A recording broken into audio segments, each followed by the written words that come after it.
जब भी हम रावण का नाम सुनते हैं हमारे मन में एक छवि बनती है, एक अहंकारी राक्षस की जिसने सीता को हरण किया और राम से युद्ध किया। लेकिन बहुत कम लोग जानते हैं कि रावण शिव का परम भक्त था और उसकी भक्ति इतनी प्रबल थी कि स्वयं महादेव ने उसे वरदान दिया। आज हम आपको लेकर चलेंगे त्रेता युग की उस कथा में जहां अहंकार और भक्ति का अद्भुत संगम होता है, जहां रावण की तपस्या, महादेव की परीक्षा और दिव्य शिवलिंग की स्थापना होती है। यह है महादेव और रावण की भक्ति। लंका का राजा रावण केवल युद्ध कला में ही नहीं बल्कि शास्त्र, संगीत, ज्योतिष और तंत्र साधना में भी पारंगत है।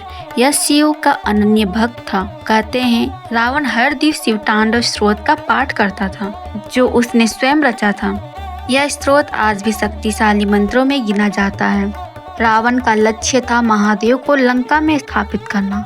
वह चाहता था कि संसार जान ले कि एक राक्षस भी शिव का प्रिय हो सकता है अगर उसकी भक्ति सच्ची हो। रावण हिमालय की गुफा में गया, शिव की तपस्या शुरू की। वर्षों तक वह नंगे पांव बर्फ में बिना अन्न जल के बैठा रहा। जब उसकी तपस्या से कोई उत्तर नहीं मिला तो उसने एक एक करके अपने 9 सिर काटकर शिव के चरणों में अर्पित कर दिए। हर बार एक सिर चढ़ाते समय वह यही कहता, हे भोलेनाथ, मेरी आहुति स्वीकार करें। जब वह 10वां सिर काटने को हुआ तब महादेव स्वयं प्रकट हुए। भोलेनाथ ने मुस्कुरा कर कहा, रावण, तुम्हारी भक्ति, साहस और समर्पण से मैं प्रसन्न हूँ। मांगो, क्या वर चाहिए? रावण बोला, हे त्रिपुरारी, मैं चाहता हूँ कि आप लंका में मेरे साथ चलें और वही विराजमान हो। महादेव ने शर्त रखी, मैं एक शिवलिंग रूप में तुम्हारे साथ चलूंगा, लेकिन ध्यान रहे यदि तुम इसे रास्ते में कहीं भी रख दोगे तो यह वहीं स्थापित हो जाएगा। रावण ने श्रद्धा से हामी भर दी और शिवलिंग लेकर लंका की ओर चल पड़ा।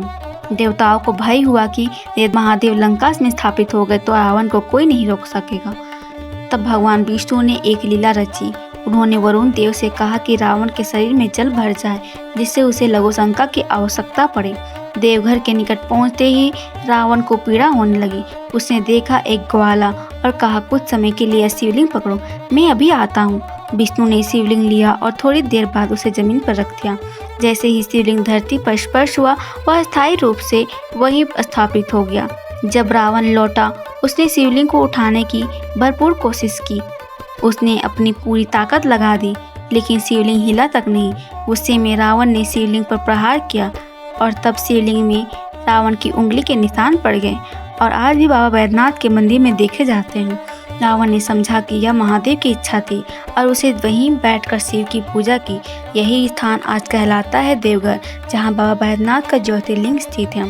रावण की भक्ति हमें सिखाती है कि भक्ति का मूल्य जाति, रूप, कुल या प्रवृत्ति से नहीं होता। एक राक्षस भी शिव को प्रिय बन सकता है यदि उसके भीतर समर्पण, साहस और सच्ची श्रद्धा हो। रावण की भक्ति बताती है कि जब आप खुद को पूरी तरह समर्पित करते हो तो स्वयं महादेव आपके सामने प्रकट होते हैं। तो दोस्तों, अगर जीवन में कभी आप खुद को अधम, दोषी या असहाय महसूस करें तो रावण की भक्ति को याद कीजिए, जिसने अपने 9 सिर अर्पित करके भी महादेव की कृपा पाई। उस शिव को आप बस एक फूल, एक मन और एक ओम नमः शिवाय से भी पा सकते हैं। हर हर महादेव।